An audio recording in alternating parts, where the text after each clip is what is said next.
lines does not occur.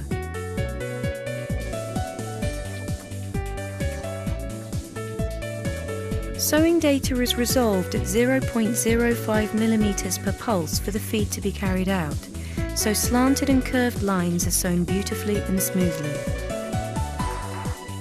The height of the stepping presser foot can be set in the sewing data. When the thickness of the material changes during sewing, excessive lifting and pressing of the presser foot is prevented and uniform thread tightness can be obtained.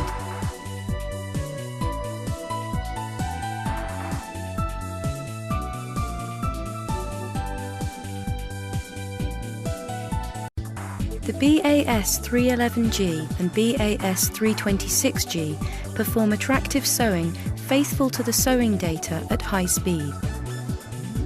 Adopted, which will perform at a maximum sewing speed of 2,700 RPM.